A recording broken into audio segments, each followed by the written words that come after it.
제자들교회 성도님들 그동안 평안하셨습니까? 지난 3월 우리는 레위기를 1장부터 17장까지 묵상했습니다.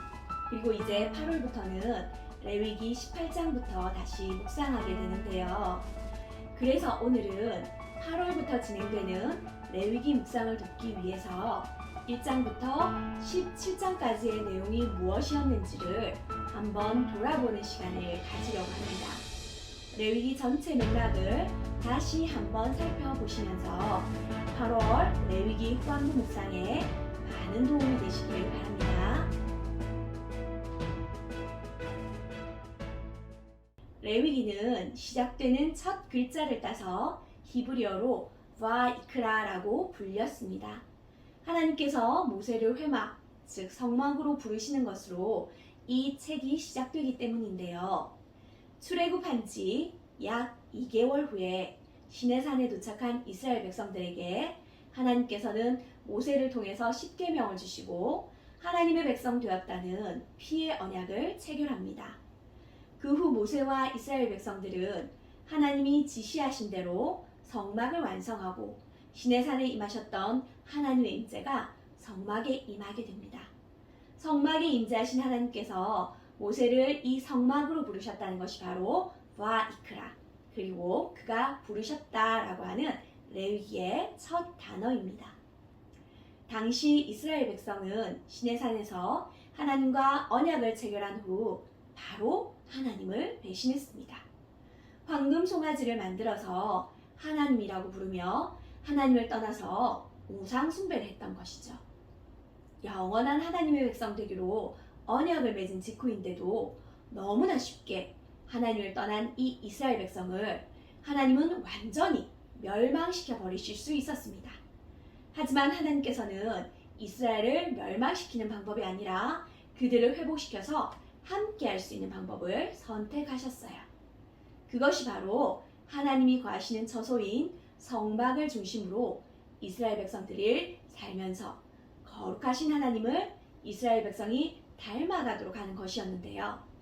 레위기는 세상과는 분리되면서 도덕적으로는 완전한 하나님의 이 거룩의 개념을 이스라엘 백성들이 잘 알고 따를 수 있도록, 그래서 하나님과 함께하는 삶을 살 수 있도록 실제적인 지침을 위해서 주어진 책입니다. 첫 번째 실제적 지침이 바로 5대 제사입니다.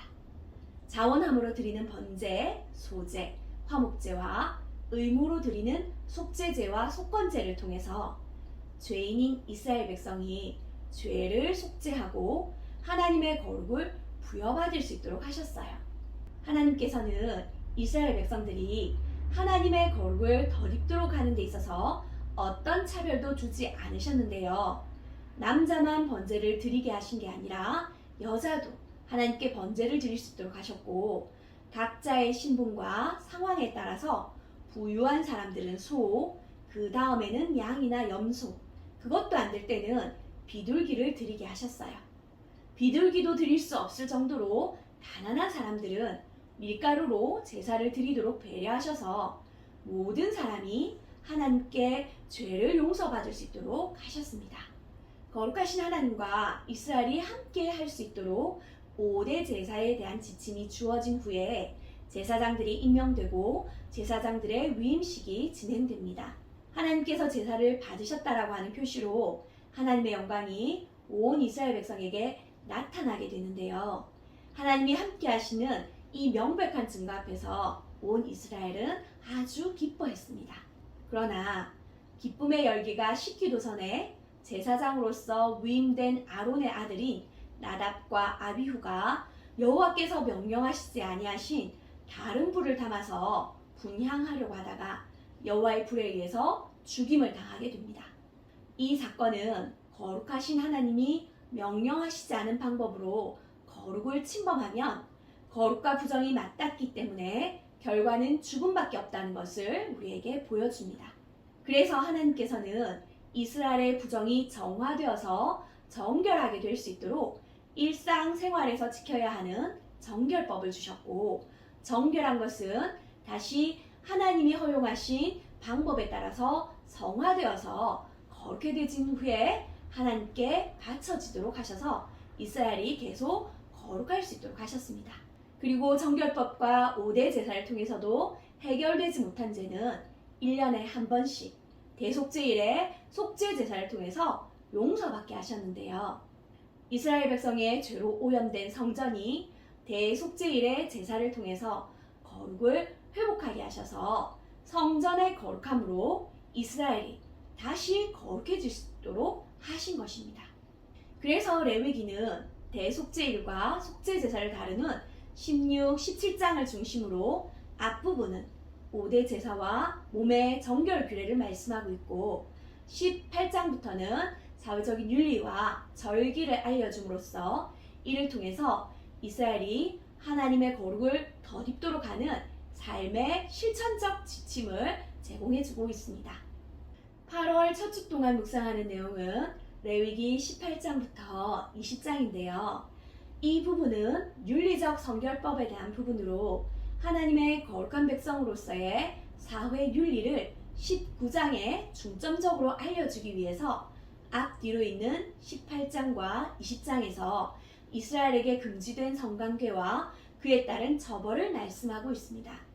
이것은 레위기 11장부터 15장이 개인의 몸과 주변 환경을 정결하게 하는 몸의 정결법이라면 18장부터 20장은 도덕과 신앙 윤리를 통해 삶을 정결하기 위해 어떻게 해야 하는지를 알려주는 삶의 정결법입니다.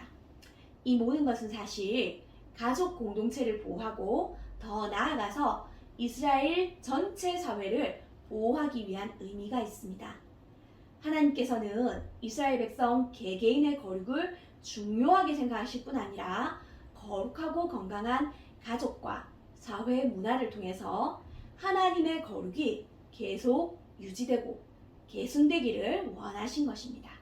그래서 제가 우리 제자들교회 성도님들께 다음 한 주 동안 레위기 18장부터 20장을 묵상하실 때 집중해 보시기를 권하고 싶은 것은 하나님의 자기 표현에 대한 부분입니다. 하나님께서 자신을 어떻게 표현하시는지, 같거나 비슷한 표현들이 얼마나 많이 나오는지를 한번 연필로 찾아서 표시해 보시면서 살펴보십시오. 왜냐하면 하나님께서는 항상 성경에서 자신이 말씀하시고 싶은 것을 반복되는 표현을 통해 전하고 있기 때문입니다. 그래서 레위기 18장부터 20장에 걸쳐서 반복적으로 말씀하시는 하나님의 자기 표현을 통해 하나님께서 진짜 말씀하시고 싶은 것이 무엇인지를 깊이 묵상해 보시는 시간 되시기를 축복합니다. 함께 기도하시겠습니다. 거룩하신 하나님 아버지, 우리가 레위기 말씀 속에서 하나님의 하나님 되심을 묵상하며 나아갈 수 있도록 인도해 주셔서 감사합니다. 다음 주부터 시작되는 레위기 묵상을 통해 하나님이 어떤 분이신지를 더 깊이 깨달아 아는 은혜를 주시고 계시된 하나님을 더 깊이 믿고 따르는 은혜를 주시옵소서. 그래서 세상 가운데 거룩한 하나님의 백성으로서 능력 있게 살아갈 수 있도록 도와주시옵소서. 덥고 습한 여름이지만 말씀 묵상을 통해서 우리의 마음이 지치지 않고 힘을 얻을 수 있도록 인도해 주시기를 간절히 소원하며 살아계신 예수 그리스도의 이름으로 기도드리옵나이다. 아멘.